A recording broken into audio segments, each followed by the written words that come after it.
এই যে হরিনামটা চলছে, হরিনামটা জেগে রয়েছে, এটা কোনোভাবে বন্ধ যেন না হয়, চালিয়ে রাখবে। কেন এটাই কিন্তু হিন্দুদের এক হওয়ার জায়গা। মুসলমানদের শিক্ষার জন্য মাদ্রাসা আছে, খ্রিস্টানদের শিক্ষার জন্য ইংলিশ মিডিয়াম স্কুল আছে, হিন্দুদের শিক্ষার জন্য কোনো গুরুকুল নেই, হিন্দুদের শিক্ষার জন্য হরিনামের জায়গা। এটাই একমাত্র পথ আমাদের সকলের এক হওয়ার জায়গা। ব্রাহ্মণ, ক্ষত্রিয়, বৈশ্য, শূদ্র, হাড়ি, মুচি, মেথর, ডোম, তেলি, কামার সকলে। আর নগর সংকীর্তন হবে আগামীকাল, হ্যাঁ, সকলে বেরিয়ে আসবেন। ওই চারটে ছেলে খোলনি হরে কৃষ্ণ হরে কৃষ্ণ, এ মরা পড়া কীর্তন যেন না হয়। গ্রামের সব মায়েরা বেরোবে, হ্যাঁ, গরমের জন্য বেরোবে নি। আর যখন বাড়ির থেকে টেনে বের করিয়ে দেবে তখন কি করবে? তখন কি হবে? গরমের কথা বাদ দিয়ে গায়ে একটু সুদল নিয়ে বেরিয়ে পড়ুন, সানস্ক্রিন নিয়ে একটু বেরোন। একদিনের তো ব্যাপার, সারা বছর তো বাড়িতেই থাকেন। মনে আচ্ছা, কখন হয় কীর্তনটা? টাইমটা নগর কীর্তন টাইমটা কটা? 9টায় করবেন। ওই যে বলছেন সকাল সকাল করবে, 7টায় বেরিয়ে পড়বে, সকলে বেরোবে। আর তো গরম লাগবে নি। আমার গ্রামে একদম বহু অজুহাত এসছে, আমি সব নষ্ট করে দিয়েছি। বলে গরমে এই 5টায় বেরোবো, রোদই থাকবে না। চল, প্রত্যেকে শাক নেবেন, হাতে ঝাঁঝ কাশি নেবেন, নগর সংকীর্তনে বেরোবেন। কেন জানেন? হিন্দু যদি লাইন দিয়ে ঐক্যবদ্ধ হয়ে বেরোয়, তবে যারা আমাদের ক্ষতি করবে তারা কিন্তু বুঝবে হিন্দুদের একতা নষ্ট হয়নি। আমি এই জন্য বেরোতে বলছি, সকলে বেরোবেন, সকলে, একজনের যেন বাদ না। উত্তর 24 পরগনা আমি একটা বাসরে কীর্তনে যাই, 2 বছর গিয়েছিল, মালঞ্চ হরিবাসর। ওখানে কীর্তনের শ্রোতা হচ্ছে কম করে 20,000 সকালবেলা। ওরা যখন নগর কীর্তন করে না, ওদের নগর কীর্তনের ছেলে মেয়েদের আলাদা লাইন হয়। লোক কত বেরোয় জানেন? 10,000। খোল থাকে 2,000। খোল যখন বাজছে নগর কীর্তনে, এলাকার মানুষ ভাবছে আকাশে বাজ পড়ছে। বেরোবেন, নগর কীর্তনে বেরোবেন, শুধু শঙ্খ নিয়ে বেরিয়ে পড়বেন, শাঁখ বাজাবেন, ঘুরে যাবেন। নগর কীর্তন হবে, মানুষে দেখবে, দেখে বুঝবে হিন্দু এক আছে। এটার জন্যই বেরোতে বলছি, এজন্যই বেরোতে বলছি। কেউ ঘরে বসে থাকবেন না, প্রত্যেকে বেরোবেন। আরেকটা কথা, যে কমিটির ভাইয়েরা এবং দাদারা আজকে হরিনাম, তোমরা হরিনাম যজ্ঞের দায়িত্ব নিয়েছ, এ তো মহৎ দায়িত্ব, সবাই নেয় না, অনেক হেডেক থাকে। এত বড় অনুষ্ঠানটা পরিচালনা করা, লাইট, মাইক, প্যান্ডেল, এত কিছু আয়োজন। তা আমি তোমাদের জন্য দুটো কথা বলবো। আগামী বছর থেকে তোমরা প্রত্যেকের বাড়িতে বাড়িতে যাও, গ্রামের মানুষের ভিক্ষা করার জন্য। তোমরা জামা গেঞ্জি পরে কেউ যাবে না, এতে ভিক্ষা কম হচ্ছে, ভিক্ষা কম হচ্ছে। টি শার্ট আর গেঞ্জি পরে ভিক্ষা দেবে না লোক। পাঞ্জাবি পরো, ধুতি পরো, একটা ওড়না নাও, একটা তিলক নাও, এইবার গিয়ে দাঁড়াও, দেখবে যে 50 দিত 150 দিচ্ছে।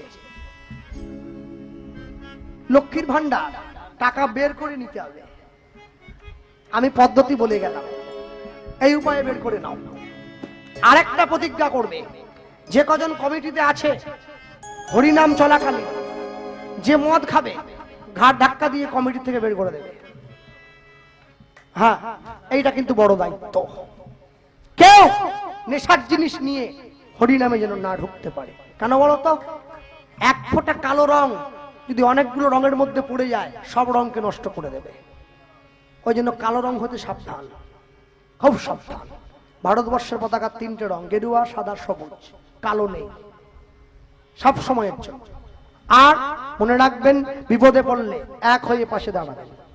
কেউ কারো তোয়াক্কা না করে মানুষের পাশে গিয়ে দাঁড়াবেন। কেন বলুন তো? আপনার বাড়ির মেয়ের যদি ক্ষতি হয়, আপনি ভাবছেন, পাশের বাড়ির লোক ভাবছে ওর মেয়ের ক্ষতি হচ্ছে, আমার তাতে কি, একদিনকে আপনার মেয়েরও ক্ষতি হবে। সব সময়ের জন্য পাশে গিয়ে দাঁড়াবে। দুর্গা পুজো থেকে বেরিয়েছি আমরা, সপ্তমীর থেকে গান শুরু হয়েছে, একবারে 3টে সবজি লাইন দিয়ে চলছে, পটল, কুমড়ো, মাঝে ফুলকপি ঢুকে পড়েছিল, এখন দাম বেশি, বন্ধ হয়ে গেছে। এই যে কমিটিকে বলতেছি দাদা কুমড়ো করবেন নি, ফোনে বায়নার সময় বললো কুমড়ো আপনাদের, আমরা নিজেরাই খাই না, গ্রামেই ঢোকেন, তা আপনাকে দেবো কি করে, আসুন একবার, কি খাবেন বলুন। তারপরে হ্যাঁ গেলাম, কি রান্না করেছেন, সেই যে বাড়িতে মা রান্না করছে, বলে মা আজ কি হচ্ছে, বলে পনির তরকারি। বাহ, আমি মনে ভাবলাম আজ তাহলে মোটামুটি একটু, প্রত্যেকদিন রুটি খাই 2টো করে, 3টে খাবো, একটা বেশি, পনির হয়েছে। তারপর নামার পরে বললাম মা তাহলে নিয়ে এসো, কি রান্না করেছ, বলে পনির দিয়ে কুমড়ো। আমি বললাম ব্যাপারটা কি হলো, তুমি যে আমাকে পনির বললে যাওয়ার সময় আসরে, বলে আপনারা কজন দলে, আমি ড্রাইভার নিয়ে 8 জন, 100 করে লোক, প্রত্যেকটা লোককে যদি 100 করে পনির দিই কত পনির লাগবে, 800, 600 টাকা করে কিলো হলে 800 পনিরের দাম কত, বলে বাজেট নেই রে ভাই, 50,000 টাকা দেবো আবার পনির খাওয়াবো, তোরা বড্ড মাথায় উঠে গেছিস, তরকারি বাড়াতে হবে নি, বাড়াবো কি দিয়ে, কুমড়ো দিয়েছি 30 টাকা থেকে, খা, ব্যাস কুমড়ো খেয়ে বাড়ির লোক বাড়ি চলে গেলাম। তবে হরিনামের কুমড়োর ক্ষমতা আলাদা, দেখছেন না, রোগা হয়েছে কি একই রকম, গলার থেকে পা পর্যন্ত সমান হয়ে আছে, কোনো বাঁকা টেরা নেই। আর যারা মাংস খাচ্ছে এরকম হয়ে যাচ্ছে, হ্যাঁ মাংস বেশি খেলে গ্যাস্ট্রিক আলসার হবে, গ্যাস্ট্রিক আলসার হলে কোমর থেকে বেঁকে যাবে। হ্যাঁ দেখেন না, মাংস কম খাও, মাংস, হ্যাঁ খনার বচনে বলা আছে না, মাংসে মাংস বৃদ্ধি, ঘিতে বৃদ্ধি বল, দুগ্ধে বীর্য বৃদ্ধি, শাকে বৃদ্ধি মল। আমি বলছি না, খনার বচনে বলা আছে। কার ফোন বাজ দিচ্ছে, কার ফোন রে, ভক্তমন্ডলী ভক্তিমতী মায়ের।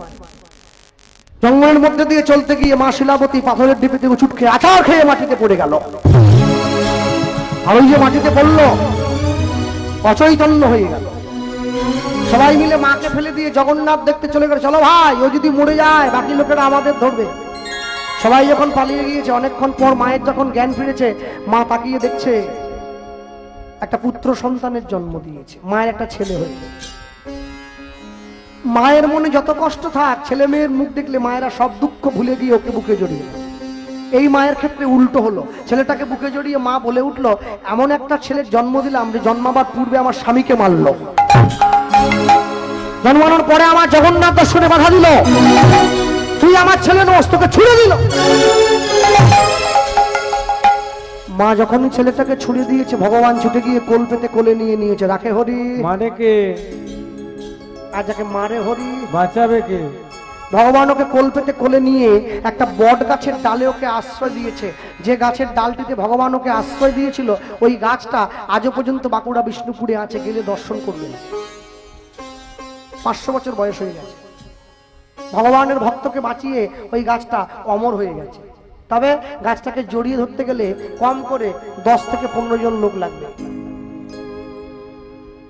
ছেলেটা বেঁচে গেছে, মায়ের কি অবস্থা, ছাড়লে চলে না, গায়ের জোরে উঠে যায়, জগন্নাথ দেখতে পারলো না, মুখ থুবড়ে পড়লো।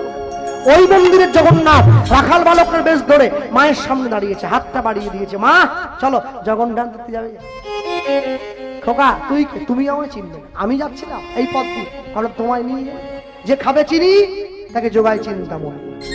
ইচ্ছা থাকতে হবে তো, ইচ্ছা থাকলে উপায় হয়। এই যে এই মেয়েগুলো বসে আছে, হ্যাঁ পড়াশোনা করতেছে, এখন বাবা মা গিয়ে বলছে কিরে ভালো করে পরীক্ষা দে, মেয়ে বলছে মা আমি চাইলেই কিন্তু ফার্স্ট হতে পারি। বলে পড়তে বসলেই আমি ফার্স্ট। মা বলে বলে পড়তে যে বসবো, এই বসাবেটাকে মানে ইচ্ছেই হচ্ছে না। একবার বসে যেতে পারলে ফার্স্ট হয়ে যাবো, কিন্তু বসতে পারছি না। একবার 365 দিন শুধু ঘুরে কাটাচ্ছি। বসাবেটাকে বুঝলেন? মানুষে চা দোকানে গিয়ে ঘন্টার পর ঘন্টা আড্ডা দেয়, হরিনাম করতে বসাবেটাকে? বসি দিলে ব্যাস মালা নিয়ে নেবে। বসাবেটাকে? এ বসানো বিড়ালের গলায় ঘন্টাটা বাঁধবে কে? এই বাঁধার লোকটা খোঁজা হচ্ছে, যে বেঁধে ফেলতে পারবে সেই। ভক্তমণ্ডলী ভক্তিমতী মায়েরা নিয়ে গিয়ে কাছে দাঁড়িয়েছে। আয়ন সামনে দাঁড়ালো, ওই ছেলে মাকে জগন্নাথের কাছে নিয়ে গিয়ে একদম নিচে দাঁড়। প্রচুর লোক হয় পুরীতে, ছেলে মাকে দেখাচ্ছে, মা ওই দেখো জগন্নাথ রথের উপরে, ওই যে উপরে। কে? রথযাত্রা লোকারণ্য মহাধুমধাম, ভক্তগণ উদয় পথে করিছে প্রণাম। রথ ভাবে আমি দেব, পথ ভাবে আমি, মূর্তি ভাবে আমি দেব, হাসে অন্তর্যামী। ওই মা কি করল? হাতটা ছেড়ে দিয়েছে। খোকা কোথায় রে? আর কি আছে? আর আছে? ছিল মায়ের হাতে ধরে সেই ছেলে গেল রথের উপরে। নিতাই গৌর হরি হরি বল।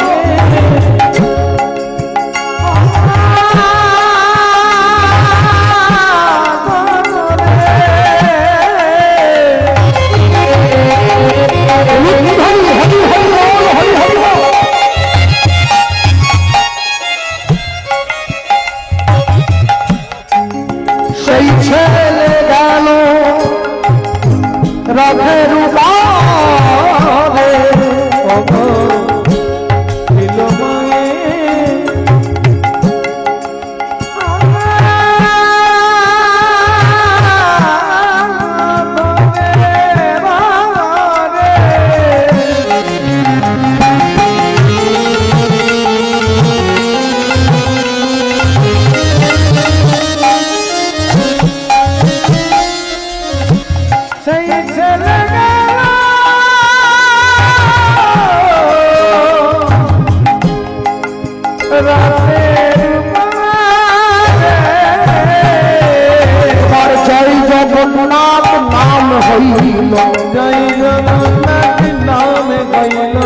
মায়ের জগন্নাথ চরণে ঠাই হইল। মায়ের জগন্নাথ চরণে ঠাই যে হল, মায়ের জগন্নাথ চরণে ঠাই যে হল। এবার ধরে হরি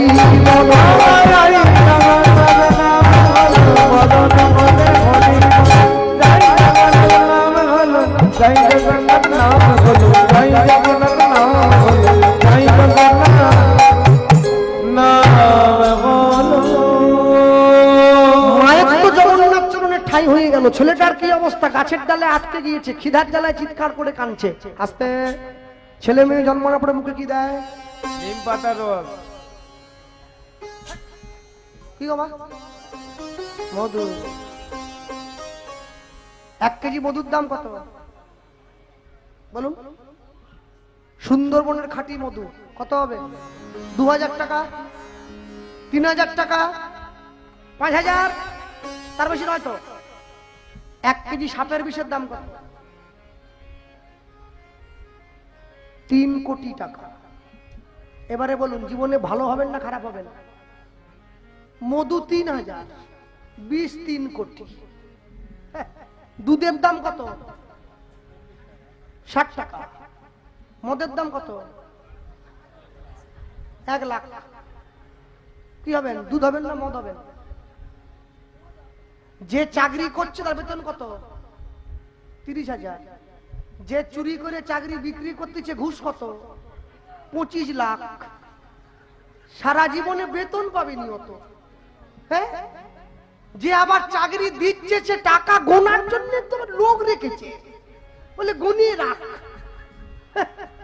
ওটা বলবো নি, গুনিয়ে রাখ, গুনিয়ে রাখতেছে। মেয়ের বিয়েতে খরচা করে 10 লাখ, ওরই নামে দেয় 10 টাকা। তারপরে 6 মাস পরে মেয়ে একবারে বোচকা নিয়ে বাড়ি এসে গেছে। কেন? বলে জামাই ছেড়ে দিই। 10 লাখ ইনভেস্টমেন্ট জলে চলে গেছে। হ্যাঁ, যাক, মনে রাখবেন, খারাপটা যতই ভালো বোতলে ঢোকানো থাক, খারাপ কোনোদিন ভালোর জায়গায় আসতে পারে না। ভালোটা ভালোই, খারাপটা খারাপই। ভক্তমণ্ডলী মায়েরা গাছের ডালে আটকে গিয়েছে তো, ভগবান একটা মৌচাকের জন্ম দিয়েছে, মধু চক্র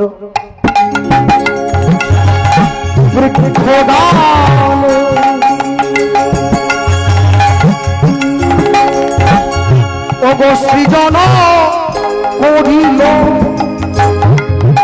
এবার ফোটা ফোটা শিশুর মুখে মধু ঝরিতে লাগিল। মধু চক্র মধু চক্র বৃক্ষডালে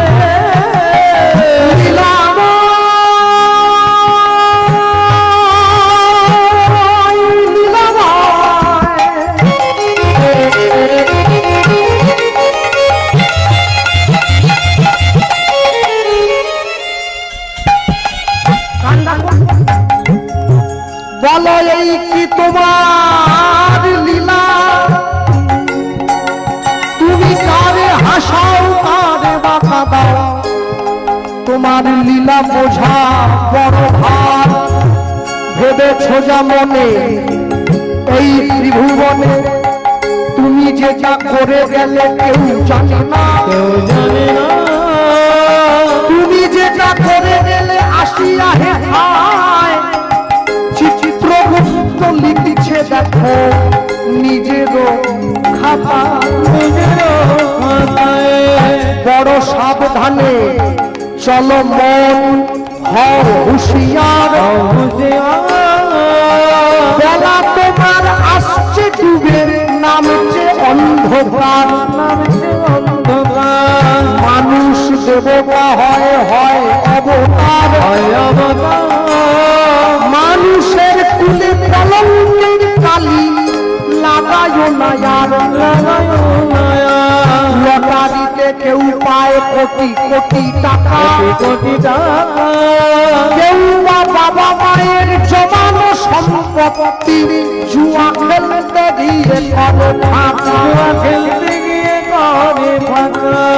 এটাই রে গো ভাগ্যের খেলা, ওই লীলাময়ের লীলার ছল। লীলাময়ের লীলার ছল। এক সিঁদুর সব মায়েরা পড়ে, যে যার ভাগ্য গুণে উজ্জ্বল, ভাগ্য গুণে উজ্জ্বল। মধু চক্র বিদায়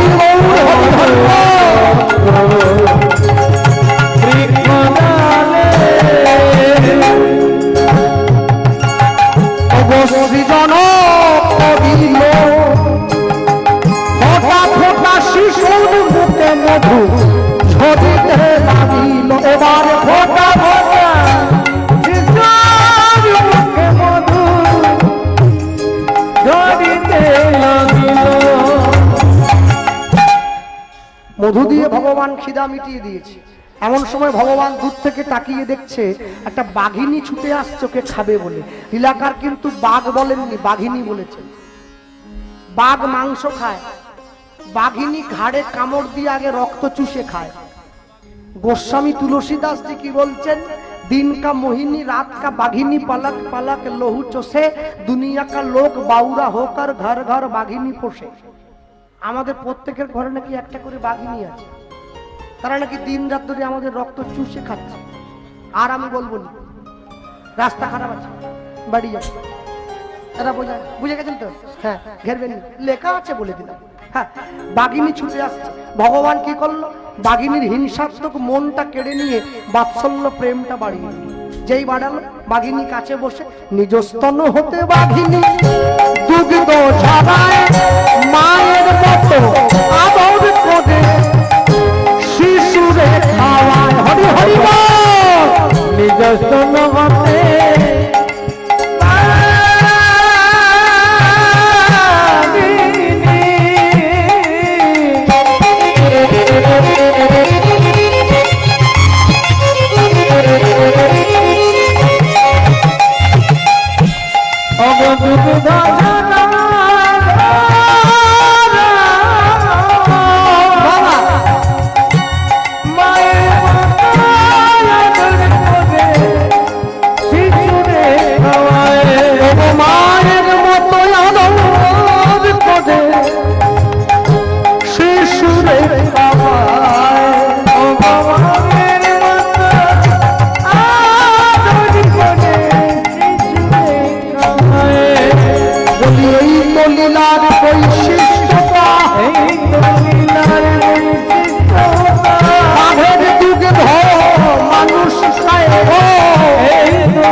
পাহারা দিয়ে নিয়ে বসে আছে।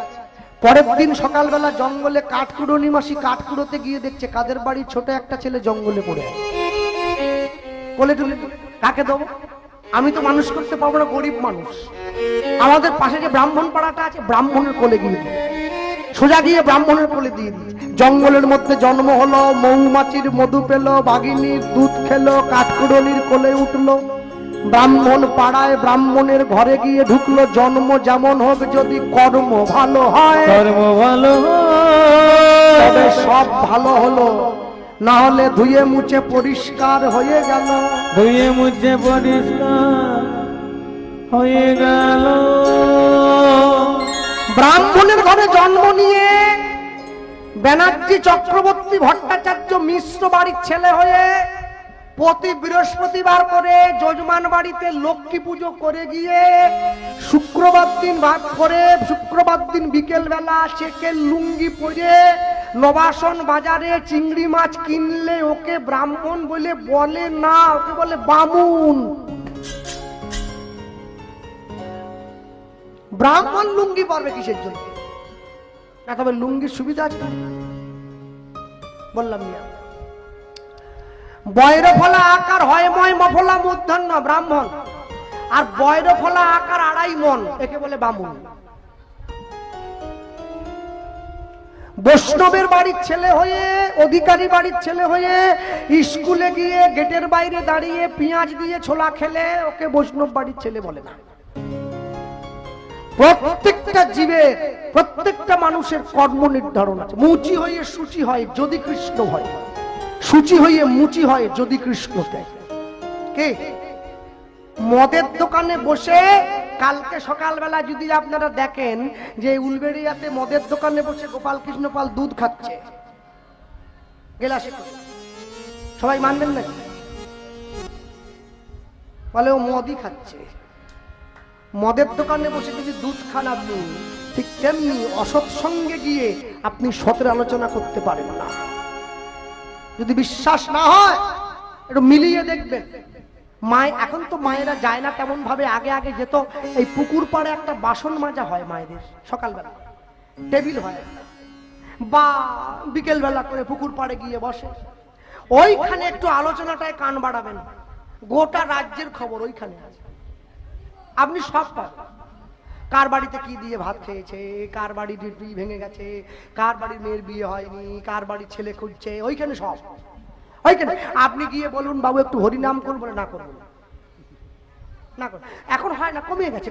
এখন তো বাড়িতেই সব সিরিয়াল দেখে কোড নামই শিখে নিচ্ছে, কেন আর বাইরে যাবে, কষ্ট করে। হ্যাঁ, সব ঘরেই হয়ে যাচ্ছে। মনে রাখবেন, প্রত্যেকদিন সন্ধ্যেবেলা করে ঘরের দরজায় বসে ওই সব্বনেশে ঘর ভাঙা সিরিয়াল গুলো বাদ দিয়ে 10 মিনিট করে হাতে তালি দিয়ে হরিনাম সংকীর্তন করবেন। হ্যাঁ, আস্তে। যে সমস্ত ছেলে মেয়েরা পড়াশোনা করছে, স্কুল কলেজে পড়ো, একজনে কেউ হাত তুলে আমায় কেউ কাজ সাহায্য করবেন না। একজনে কেউ বলতে পারো মহাপ্রভুর জন্মসাল কত?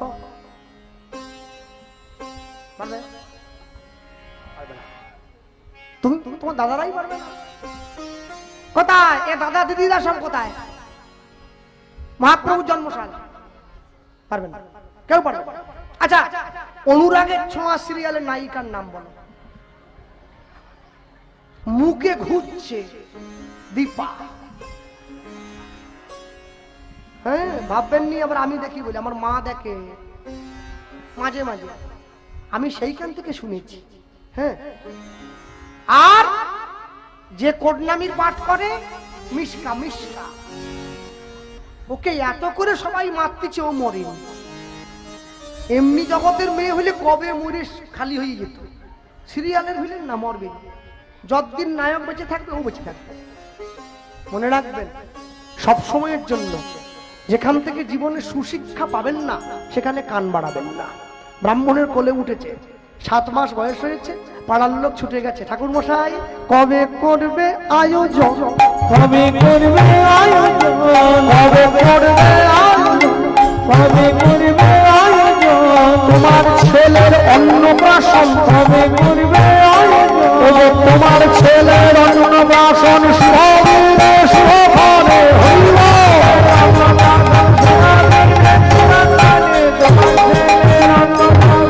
কবে কবে করবে আয়োজন, কবে করবে আয়োজন। এটা আমার আপনার বাড়িতে হয়, কেউ বলে মুখে ভাত, কেউ বলে অন্নপ্রাশন।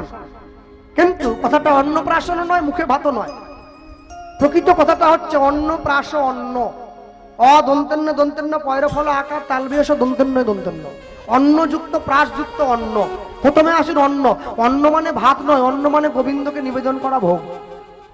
যতক্ষণ না পর্যন্ত কোনো দ্রব্য গোবিন্দ সেবায় লাগে ওকে প্রসাদ বলে না, ওকে বলে কল্প। কালী, দুর্গা, শীতলা, যাদের দেব দেবীর সেবায় যা লাগছে এটা প্রসাদ হয় না, একে কল্প বলা হয়। গোবিন্দ সেবায় লাগলে তখন প্রসাদ হয়। হ্যাঁ, মা কালীর সামনে পাটা বলি দিয়েছে, পাড়ার লোকে লাইন দিয়ে ছাগল খেতে যাচ্ছে। কোথায় যাচ্ছে? বলে মায়ের প্রসাদ খেতে যাচ্ছে। ছাগল প্রসাদ, ছাগল প্রসাদ হয়ে গেছে। হ্যাঁ, আমাদের পাড়াতেও দিয়েছিল তো, বয়স্ক লোক গোটা পাড়া নিমন্ত্রণ দিয়েছে, জোড়া পাটা, জোড়া পাটা। পাড়ার লোক লাইন দিয়ে যাচ্ছে। বাড়িতে আমি আর আমার মা, কেউ নেই। মা আজকে আসতে পারিনি, থাকলে ভালো হতো। আমাকে এসে এ কৃষ্ণ কি করছিস? খবর কাগজ পড়ছি সকালবেলা। হ্যাঁ, কালকে দুপুরে তোর মাকে নিয়ে চলে যাবি আমার বাড়িতে, পাটা প্রসাদের নিমন্ত্রণ। বলে দিয়ে চলে গেছে। মা রান্না করতেছিল, আমি বললাম মা কি? ওই জেঠু এসে ডাক দিয়ে গেল, বদল জেঠু। কি বলছি শুনেছো? বলে কি? কালকে দুপুরে আমার আর তোমার পাটা প্রসাদের নিমন্ত্রণ। মা আমাকে গম্ভীর স্বরে বলে দিল, যদি খাও তো যাবে। এরপরে মাকে জিজ্ঞাসা করলাম, মা বলে কি? বলি ছাগল আবার কবে থেকে প্রসাদ হয়ে? যেই বলেছি খুন্তি নিয়ে ছুটে এসছে আমার। বলে যে তোকে ডাক দিয়েছে তাকে গিয়ে বলবে, যা দূর হ, তুই আমাকে তা আমি হরি নাম করি, আমি ছাগল খাবো? পরের দিন সকালবেলা গানে বেরোচ্ছি, যেইখানে বাঘের ভয় সেইখানে সন্ধ্যা হয়। ওই লোকটার সঙ্গে দেখা হয়েছে, ও তো বাজার করতে যাচ্ছে। কিরে গেলিনি? কৃষ্ণ। আমি বললাম জেঠু আমি হরি নাম করি, আমি কি ছাগল খেলে লোকে কি বলবে? নিরামিষ, নিরামিষ। আমি মনে মনে ভাবলাম এত বড় নিমন্ত্রণটা মাছ চলে গেল রে, সর্বনাশ। নিরামিষ বলতিছে। আমি যতদূর জানি হিচড়কে গাছ পাঠা বলা হয়, তাহলে নিঘাত হিচড়ি কেটেছে মায়ের কাছে। আমি বললাম জেঠু কটা হিচড় বলে দিয়েছ? আরে হিচড় না, পাটা, পাটা। পাটাও বলতিছে, নিরামিষও বলতিছে, ব্যাপারটা কি? আমার একটু পাঠা যদি বলছে, আমার নিরামিষ কেন? ও তুই সারা জীবন শুধু কীর্তনই করলি, তোরা বুদ্ধি হলো নি তোর, কিন্তু মাথায় বড় হয়েছিস, মনে একটু বড়। বলে কেন, কি হয়েছে? বলে ওরে পেঁয়াজ রসুন পড়েনি, শুধু আদা দিয়ে হয়েছে। কি শয়তান! পেঁয়াজ রসুন পড়েনি বলে ছাগল নিরামিষ হয়ে গেছে। হ্যাঁ, এগুলো বামুনদের বদমাশি, ওরা খাবে বলে বানিয়েছে, বুঝলেন? মা কালী ছাগল খায়, মা শিবের স্ত্রী, শিব ঠাকুর পরম বৈষ্ণব, তার বউ ছাগল খেয়ে বেড়াচ্ছে।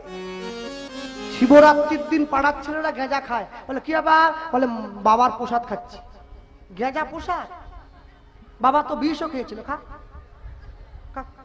এক ফোঁটা খা। বলে খাবো না তো, মরে যাবো। হ্যাঁ, শিব কোনোদিন গেঁজা খায় না। হ্যাঁ, ভাং খায় চেলা, নাম করে ভোলা। মা কালী কোনোদিন ছাগল খায় না। মনে রাখবেন, এগুলো মানুষের তৈরি করা। হ্যাঁ, এগুলো মানুষের তৈরি, আর সিদ্ধি নয়। ওকে বলে সিদ্ধি। সিদ্ধি কোনটা? হ্যাঁ, 3-4 রকম গাছের শিকড় প্যাকেট করে দশকর্মার দোকানে পাওয়া যায়, বুঝেছেন? ওইটাকে শিলে বেটে মিশিয়ে দিতে হবে। আর যদি নেশা বাড়াতে চান, সিদ্ধি বেশিরভাগ মায়েরা খায়। যদি নেশা বাড়াতে চান, একটা কাজ করবেন, পুরনো তামার পয়সাকে 2.5 বার ঘুরিয়ে দেবেন। করবেন নি যেন আবার ঘরে আগুন লাগবে। তোরা আবার ইউটিউবে যেন ছাড়িয়ে নিয়ে সব। ও তো সিদ্ধি না, সিদ্ধি না, ওকে বলে সিদ্ধি। কেন? নামে প্রেম এসে যাওয়ার পরে মানুষের নামের প্রতি নেশা জন্মে যায়, সেই নেশার কথা বলা। মদের নেশা, বিড়ির নেশা ধরলে পরে ছাড়ে, কৃষ্ণ প্রেমের নেশা কাউকে যদি ধরে তাকে রাখা যায় মায়ার সংসারে? ভক্তমন্ডলী, ভক্তিমতী মায়েরা, নিয়ে গিয়ে কাছে দাঁড়িয়েছে। আর ওই যে সামনে দাঁড়ালো, সামনে দাঁড়িয়ে পড়ার পর অন্নপ্রাশন হয়েছে, ব্রাহ্মণ নাম রাখছে সিংহ রাশি, সিংহ লগ্ন। এই ছেলেটার নাম দিলাম গোপাল সিংহ। গোপাল সিংহ, গোপাল সিংহ, সিংহ, গোপাল সিংহ, গোপাল সিংহ, গোপাল সিংহ, গোপাল সিংহ। আপনাদের হাওড়া জেলার দিকে বিশেষ করে পরিমাণে একটাই জিনিস দেখা যাচ্ছে, সময় শেষের পর আমি একটা কথা বলে যাই, নিজের ধর্মে মরণও ভালো, পরের ধর্ম নকল করা ভালো নয়, বলে গেলাম। আমি একটা জিনিস দেখতে পাচ্ছি, কিছু কিছু মানুষ, এই বিশেষ করে মায়েরা দুপুরবেলা করে বাড়ির কর্তাকে ঘুম পাড়ি দিয়ে শাড়ি কুচি দিয়ে পরে ছাতা মাথায় দিয়ে ৩-৪ জনকে নিয়ে একটা যেন কোথা যায়। কোথায় যাচ্ছে বলে ভবন করতে যাচ্ছে। ভবন যিশু ঢুকে পড়েছে। সাবধান করে দিলাম, এসবে পা দিও না, এসব চলবে না। বাঙালি সরল সহজ বলে মানুষকে বোকা বাজিয়ে এইসব করা হচ্ছে। আমাদের বাড়িতে তো এসেছিল, বলে কিচ্ছু করতে হবে না, আপনাকে একটা কাজ করবেন। কি করব? 3 বার তালি দিয়ে শুধু বলবেন জয় যিশু, জয় যিশু, জয় যিশু। বললে কি হবে? ডেলি 3 তিরিখকে 9 বার 3 বার করে দেবেন। দিলে কোমরে কাটে ফাটে যা ব্যথা আছে সব ভালো হয়ে পড়বে। আর আমরা একটা জল পড়া দেবো, ওইটা খাবে। তা আমি বললাম যে এই যে 3 বার তালি দিলে যে গাঁটে ব্যথা যে ভালো হবে, করোনার সময় আপনারা কোথা ছিলেন? করোনা ভালো হবে? বা ধরো যার ক্যান্সার, তার ভালো হবে নি? বলে না, সেগুলো হবে না। বলি গাঁটে ব্যথা আপনাদের সারাতে হবে না, বড় ডাক্তার আছে, যাও। গাঁটে ব্যথা সারাতে এসছে। আর যদি কোনোদিন এই পাড়ায় দেখি তোমাদের গাঁটে এমন ব্যথা করে দেবো, জীবনে সারবে না, গাঁট খুলে নেওয়া হবে। খুব সাবধান, কোনো কিছুর বিনিময়ে অপর ধর্মকে। আর যদি এইরকম কাউকে দেখেন যে আমরা পরম পিতার কাছ থেকে এসেছি, একবারে ফাটা বাঁশ দিয়ে বেরিয়ে ঠ্যাং ঠ্যাং ভেঙে দেবেন, একবারে তা দূর করে দাও। কিছু লোক আবার চিল্লিয়ে বলে তুলসী গাছে জল দেওয়াটা বৈজ্ঞানিক কারণ নেই, এটা অবৈজ্ঞানিক। ছাগল কোথাকার! তুলসী গাছে জল দেওয়াটা অবৈজ্ঞানিক। 25শে ডিসেম্বরে যীশু খ্রিস্টের জন্য ঝাউ গাছে চুনি লাইট দেওয়াটা বিরাট বিজ্ঞানিক। সব বিজ্ঞান এসে পড়েছে। হ্যাঁ, এইসব একদম চলবে না, একদম চলবে না। হ্যাঁ, মনে রাখবেন, স্বধর্ম নিধনং শ্রেয়, পরধর্ম ভয়াবহ। নিজের ধর্মে মরণও ভালো, পরের ধর্ম নকল করা মোটেই ভালো কাজ নয়। গরুও দুধ দেয়, ছাগলেও দুধ দেয়, কি দেয় না? গরুকে মাতা বলা হয়, গো মাতা। কেউ ছাগলকে বলে ছাগ মাতা, কেউ বলে ভেড়াও তো দুধ দেয়, বলে ভেড়া মাতা। শুধু গো মাতা। গাভীকে মাতা বলা হয় কেন? গাভীর অঙ্গে ভগবান শ্রীকৃষ্ণের প্রধান অবলম্বন গাভী। হ্যাঁ, যার জন্য গাভীকে মাতা বলি, আমরা পুজো করি। বৃষঅন্ন উপজয়, বৃষমানে ষাঁড়, বৃষঅন্ন উপজয় সে হয় পিতা, গাভী মোদের দুগ্ধ দেয় সে হয় মাতা। এরপর আরেকটা কথা ইঙ্গিতে বলে দিলাম, মাতা পিতা মারি খাও, এবার কোন ধর্ম, কোন বলে করো তুমি এমতো কুকর্ম। মনে রাখবেন, সবসময়ের জন্য ভক্তমন্ডলী, ভক্তিমতী মায়া, জীবনে যা কিছু করছেন, যা কিছু করবেন ভেবেচিন্তে করুন। চলে যাওয়ার সময় কিন্তু হিসেব দিয়ে যেতে হবে, কিচ্ছু রেখে যেতে পারবেন না। এই যে এত কষ্ট, এত দুর্দিন, এত মানুষ বেকার হয়ে পড়েছে, আমরাও বেকার। আমি শুরুতে বলেছি, যতদূর পড়াশোনা করেছে ফাইল বগলে নিয়ে সরকারের দরজায় নয়, এবারে বেসরকারি কোম্পানির দরজায় ঘুরতেছে চাকরি হবে বলে। খুঁজতে খুঁজতে খুঁজতে খুঁজতে কোথাও চাকরির জোগান নেই, লাস্টে চিড়াখানায় গিয়ে উঠেছে। যে লোকটা চিড়াখানায় পশু টশু দিয়ে নিয়ে খেলা ফেলা দেখায়, ওকে গিয়ে দেখাচ্ছে স্যার। বলে এটা কি? বলে আমি যতদূর পর্যন্ত পড়েছি আমার সমস্ত সার্টিফিকেট, একটা চাকরি হবে কি? বলে সার্টিফিকেট আমার কাছে কেন আনলি রে, আমি তো 8 পাস। তুই? বলে আমি MA পাস। ধর, এই সার্টিফিকেট পড়তেই পারবো না আমি তো। MA পাস লোকের এখানে কোনো কাজ নেই, এখানে সব জীবজন্তু নিয়ে কারবার। বলে একটা যদি কোনো কাজ হয় স্যার, একটা গরিব মানুষ একটা, বলে আমার সঙ্গে এদিকে আয়। দেখছিস এই খাঁচাটা, দেখছিস এই খাঁচাটা? বলে MA পাস করে খাঁচায় গিয়ে ঢুকবো? বলে কাজে কিসের লাজ, হোক না যেমন কাজ, মাথায় তুলে নিতে পারি সব কাজেরই সাজ। পেট চালাতে গেলে ভাবলে চলবে না বাবা, ঢুকবো। বলে কি করব? বলে এই খাঁচায় একটা বন মানুষ ছিল, 6 মাস আগে মরে গেছে। এখন তো বন মানুষের বড় অভাব, জঙ্গলে কে যাবে, বুঝছিস? ওই বন মানুষের ছালটা আমরা ছিঁড়ে রেখেছি, তোকে ওটা পরতে হবে। বলে বন মানুষের ছাল পরবো? চিন্তা করো, পেটের দায়। কি করব? বলে ছালটা পরে সরকারি চাকরি, 10টা 4টে ডিউটি, খাঁচায় বসে থাকবি। যখনই সামনে দিয়ে লোক যাবে কোনো কথা বলবি না, শুধু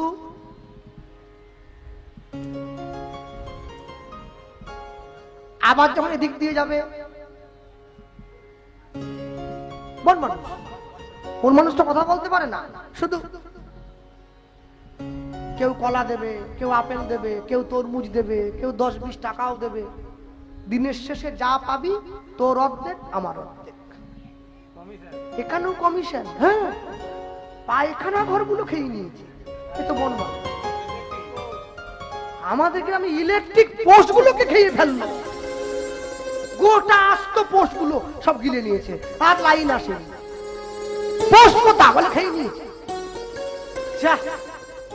যারা ইলেকট্রিক পোস্ট গিলিয়ে খায় তারা তো বন মানুষের কমিশন নিবে। এ বাবা ক্যামেরাম্যান ভাই, বলেও ছেড়ো নি যেন। হ্যাঁ, হাতটা বাড়া। ও বসে আছে, হাত বাড়া, যা পড়ে তাই ভাগ হয়। 500 টাকা পড়লে 250-250। ওই বন মানুষের খাঁচার পাশে একটা বাঘের খাঁচা ছিল, বুঝলেন? ওটা আবার জেলখানার মতো করে লোহার শিক দাঁড় করানো, এইরকম গ্রিল দেওয়া, বড় একটা দরজা আছে, ওটা তালা দেওয়া। ওইটা খুলে বাঘকে খাবার দিত ছুঁড়ে ছুঁড়ে একজন, মানে যে বাঘকে যে মানে পরিচালনা করে আর কি, সেই লোকটা। ওই যে বাঘকে খাবার দেয় সে খাঁচা গাছে লাগাতে ভুলে, বাঘ এবারে পাপা করে এগিয়ে আসছে। ও দেখলো সর্বনাশ, বাঘ তো মানুষের গন্ধ পেয়ে গেছে, বন মানুষের ছাল পরা, ভিতরে তো মানুষ, বাঘ রক্তের গন্ধ পেয়ে গেছে। বাঘ এবারে এগিয়ে আসতেছে, ও দেখতেছে এবারে এখনো যদি আমি বন মানুষ সেজে বসে থাকি, বাঘ আমাকে এবার সাজা দিয়ে দেবে। ও এবারে আসল রূপে আসছে। ওরে বাবা, বাঘ রে বাঁচাও রে বাবা! যেই লাফিয়ে উঠেছে, বাঘ যে সেজে আসছিল ছুটে গিয়ে মুখ চেপে, চুপ কর, বাঘ না, আমিও ছাল পরা। রিশালা, এটাও নকল। বলে খাঁচায় তো বাঘ ছিল রে, মরে গেছে 6 মাস আগে। আমিও তোর মতো বেকার, কি করব? এইখানে এসছি। এরা বললো বাঘের ছাল পরে একটু হাঁটাহাঁটি করতে হবে, একটু লোককে ভয় টয় দেখাতে হবে। ও তখন বলতেছে তুই তো বাঘের মতো গর্জন করতে পারবি না। বলে বাঘ যখন বেঁচে ছিল বাঘের গর্জনটা টেপে রেকর্ড করে পিছনে রাখা আছে, মাঝে মাঝে চালিয়ে দেয়। যেমন ওই ছাল আছে বাঘ নেই, ছাল আছে বন মানুষ নেই, তেমনি শুধু মানুষ, মনুষ্যত্ব নাই। হরি বল। শুধু মানুষ ঘুরে বেড়াচ্ছে, শুধু মানুষ। হ্যাঁ, পশুবৃত্তি মানব জাতি করে গো পালন, অজ্ঞানতার অহংকারে পরিপূর্ণ মন।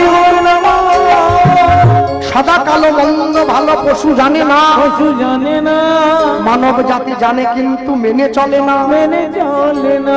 এমন কিছু মানুষ আছে এই সংসারে, এই সংসারে তাদের হৃদয়ে ভরা ময়লা, তারা ভদ্রবেশে ঘরে, ভদ্রবেশে ঘটে, ভদ্রবেশে ঘুরলে দেশে মানুষ বলে না, মানুষ বলে না। মানুষ হতে আসবে যেদিন জ্ঞানের চেতনা, জ্ঞানের চেতনা, বাদরের আদর বেশি হচ্ছে সারা দেশে। সারা দেশে বৃদ্ধ বাবা মায়ের সেবা ছেড়ে ছেলে মেয়েরা বাড়িতে কুকুর কিনে পোষে, কুকুর কিনে বসে। সৎ ব্যক্তি কাঙাল বেশে রাস্তায় রাস্তায় ঘোরে, রাস্তায় রাস্তায় ঘোরে। অসৎ ব্যক্তির টাকার জোর দিন দিন যাচ্ছে বেড়ে, দিন দিন যাচ্ছে বেড়ে। অধম দিনদাসে কয় ওরে মানুষ পশুর ধর্ম ছাড়, পশুর ধর্ম ছাড়ো। মানুষ যদি হতে হয় রে মন মানুষের পা জড়িয়ে ধরো। মানুষ যদি হতে তাই মানুষের পা জড়িয়ে ধরো। যে শিক্ষিত ছেলে মেয়েরা অনেক দূর পড়াশোনা করে, অনেক বড় চাকরি করে, ছোট ছোট পোশাক পরে নিজেদেরকে আধুনিক বলে মনে করো, শিক্ষিত বলে মনে করো। আমি মনে করি তাদের থেকে আমাদের মেদিনীপুরের গরুগুলো বেশি আধুনিক। ওরা কোনো পোশাকই পরে না, এমনি ঘোরে, তাহলে ওরাই শিক্ষিত। হ্যাঁ, মুসলমান বাড়ির মা বোনেদের দেহটা ঢাকা থাকে, চোখটা খোলা থাকে। হিন্দুদের দেহটা খোলা, চোখটা ঢাকা। এখন আমার এত বড় চশমা বেরিয়ে গেছে, কিছুই দেখতে পাইনি, সব ঢাকা আছে। গ্রামের লোক গরু চড়ায়, শহরের লোকে কুত্তা চড়ায়। আর যারা গরু চড়ায় ওদেরকে বলে গাইয়া ভূত। যারা গরু চড়ানোকে ছোট করে, কুকুর চড়ানোকে বড় করে, তাদের উচিত প্রত্যেকদিন সকালবেলা কুকুরের দুধ দিয়ে চা করে খাওয়া। খাওয়ার বেলা গরুর দুধ, আর চড়াবার বেলা দেখে নিয়ে যাচ্ছে। নিয়ে গিয়ে দাঁড়িয়েছে, ছেলেটা একটু বড় হয়েছে, 10 বছর বয়স হয়ে গেছে। মাকে বলছে, মা বাড়ির জালটা দাও তো। জাল নিয়ে যাচ্ছে, নদীতে জাল ফেলাচ্ছে। 10 বছরের ছেলে। বাঁকুড়া জেলায় ঢুকতে গেলে নদী একটা পড়ে, তার নাম বাঁকা নদী, এখনো আছে। হাতে জালটা নিয়ে বলো গোবিন্দ মাধব গিরিধারী,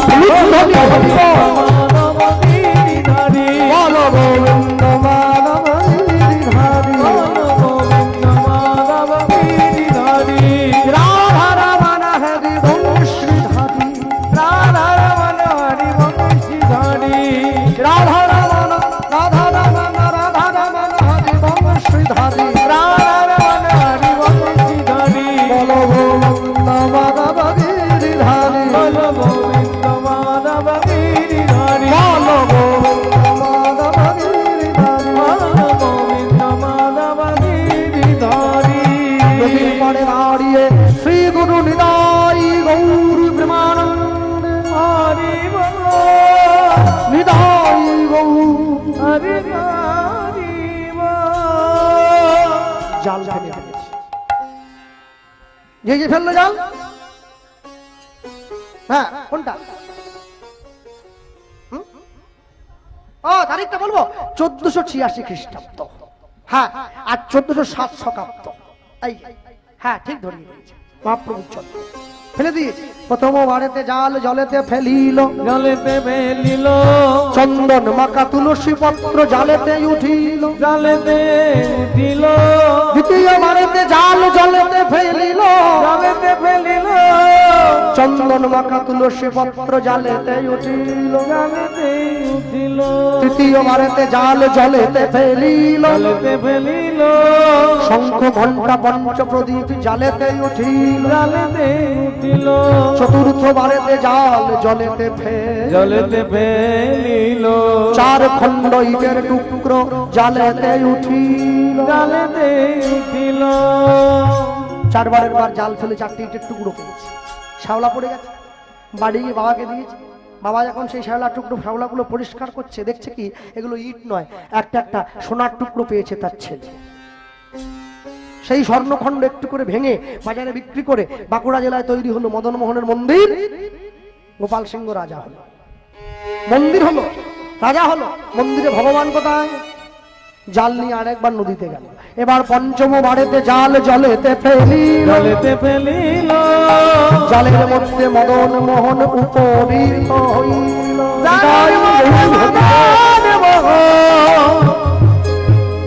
উপনীত হলো। সেই মদন মোহনকে মন্দিরে ফিরিয়ে নিয়ে এখনো সেই মদন মোহন বসে আছে। হ্যাঁ, কোনো মিস্ত্রিকে দিয়ে বানানো নয়, কোনো কারিগরকে তৈরি করা নয়, সেই মদন মোহনকে নিয়ে মন্দিরের মধ্যে বসিয়ে দিয়েছে। আর মন্দিরের মধ্যে বসিয়ে দিয়ে গোপাল সিংহ সারা জীবন আপন মনে ভেবে কেন মৌরিষ্যের মন, যা হবার তাই তো হবে, যেটুকু তোর আপন ভাবে সেটুকু তোর পরে রবে, যেটুকু তোর আপন ভাবে সেটুকু তোর পরে রবে। ভেবে কেন তাই গৌর হরি হরি বল। যা হবার তাই তো হবে, যেটুকু তোরা মনে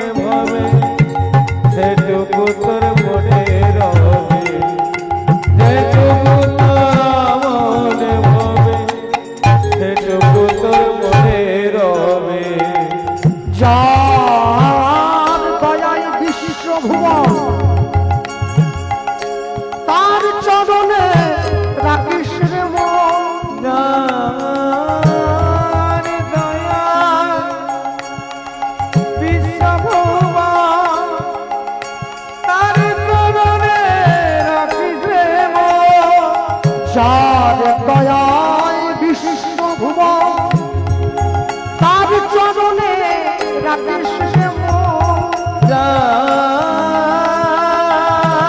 দয়া বিশ্বভুবন তার চরণে রাখিবে সে যে তোর আপন জন তোকে কাছে টেনে লবে, কাছে টেনে লবে তোকে কাছে টেনে লবে। কাছে টেনে লবে যেটুকু তোরা তোর ভবে সেটুকু তোর মনে রবে। যেটুকু তোর হবে সেটুকু তোর পড়ে রবে ভেবে কেন কাঁদিস রে মন যা বাবার তাই তো পাবে যেটুকু তোর মন ভাবে সেটুকু তোর পড়ে রবে এই যে মাইক সাউন্ডটা শ্যামা সাউন্ড অপূর্ব, সকলে ওকে আশীর্বাদ করবেন। ও আগেও আমার গানে বাজিয়েছে, সকলে আশীর্বাদ করবেন।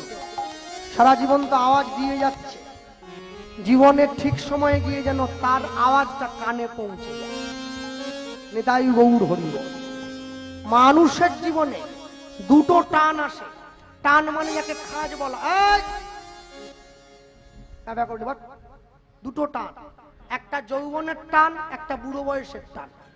যৌবনের টান কোনটা জানো? 25 থেকে 40। ওই সময় মোটর সাইকেল হাতে পেলে মনে হয় আমি সবার আগে যাব, আমার পিছনে সবাই। একে যৌবনের টান বলে। যমদূত কি বলে? তুমি আগে আসবে, এসো, আগে নিচ্ছি। আগে চলে গেল, ছবি হয়ে পড়ল, আগে যাচ্ছে। বুড়ো বয়সের টান কোনটা? 75 থেকে 85। ওই সময় মনে হয় আর একটা বিয়ে হলে ভালো। এটা বুড়ো বয়সের টান, যাকে ভীমরতি বলে। হ্যাঁ, ভীমরতি কোনটা জানো? ভীমকে শর্ত দিয়েছিল কে? ভীমের স্ত্রী কে? দ্রৌপদী। কি বলেছিল? বছরের সব থেকে একটা দিন বড় হয় গোটা বছরে, ওই দিনের রাত্রি সব থেকে বড়। ওই রাত্রে তুমি যদি না ঘুমিয়ে থাকতে পারো, ওই দিনটা পৃথিবীর লোকে পালন করবে। ওইটাকে ভীম রাত্রি বলা হয়। ভীম না যে ঘুমিয়ে কাটিয়েছে, ওকে ভীম রাত্রি বলা হয়। একাদশী না, ভীম রাত্রি, ওকে ভীম রতি ওই কথাটা থেকে এসছে। ওই রাত্রি কখন আসে? 75 থেকে 85-র মধ্যে। ওই দিনটা, ওই রাতটা যদি কেউ না ঘুমিয়ে সঠিক করে জেগে কাটিয়ে দিতে পারে, সে 100 ছুঁয়ে দেবে, চিন্তার কোনো কারণ নেই। আর ডাক্তারবাবুকে বলি, আমি ডাক্তারদের খুব ভয় পাই। কেন জানেন? ভগবান যখন রেগে যায় বলে ডাক্তারের কাছে যা, ডাক্তার যখন রেগে যায় বলে উপরে চলে যা। ওই জন্য ডাক্তারদের বড় ভয়। হ্যাঁ, বিরাট ভয়, মনে রাখবে। আর এই যে সমস্ত ছেলেরা, এই যে ভাইয়েরা বসে আছে, হ্যাঁ, এই মোটা গোঁপ রেখে এইরকম মোটা হয়ে সিংহ সেজে লাভ নেই। মেয়েরা সিংহ ভয় পায় না, আরশোলা সাজে, মেয়েরা ভয় পাবে। জাগা মতো আসল জায়গায় সাজতে হবে, নকল সেজে কি করবে? হ্যাঁ, সময় পেলে বুঝিস রে মন, সবই মায়ার খেলা। তোর সাথে যাবেন সঙ্গে হরি, তুই ভাষা নামের ভেলা। তুই ভাষা নামের ভেলা, তুই ভাষা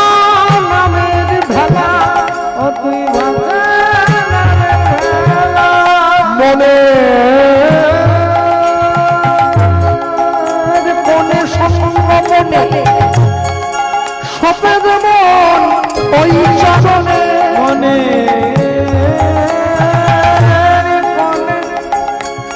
সঙ্গমনে সপে দেব মনে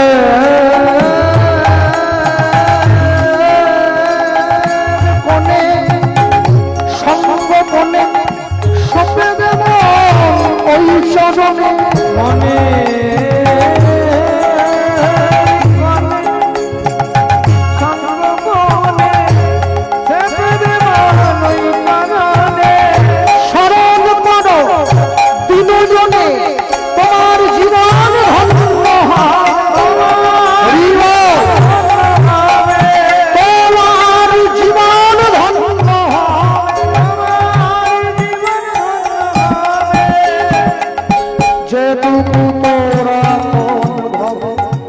সেটুকু তোর মনে ভাবে।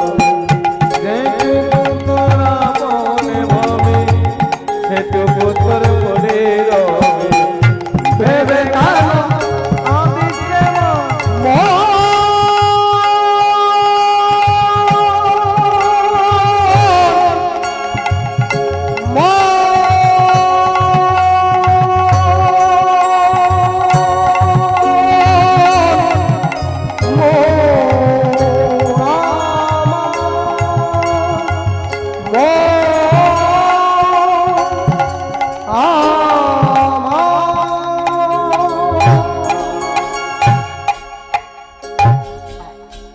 সেই মন্দিরে মদন মোহনকে দাঁড় করিয়ে, যে মদন মোহন আজও পর্যন্ত দাঁড়িয়ে।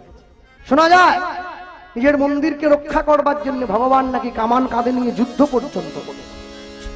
সেই মন্দিরে মদন মোহন কামান কাঁধে নিয়ে যুদ্ধ করেছে, সেই কামান আজও পর্যন্ত রাখা আছে বাঁকুড়া জেলায়। ওই মদন মোহনের মন্দির থেকে একটু সামনে মা ছিন্নমস্তা মন্দিরের সামনে। গোপাল সিংহের বয়স হয়েছে, প্রভু শুধু কি আমি তোমায় দেখবো? রায়ধনীকে বামে নিয়ে দাঁড়াও, আমি যুগল দর্শন করব। আমি যুগল দেখে প্রাণবায়ু পরিত্যাগ করতে চাই, না হলে কেন করব? আমার মনে ইচ্ছে, কি ইচ্ছে? আমি হৃদয়ে ধরিব তোমার যুগল চরণ, নয়নে হেরিব তোমার ও চাঁদ বদন, ও চাঁদ বদন উচ্চারিব মধুমাখা কৃষ্ণ নাম, কৃষ্ণ নাম এই মতো মই মোর ত্যাজিব পরাণ। জীব পরাণ। আস্তে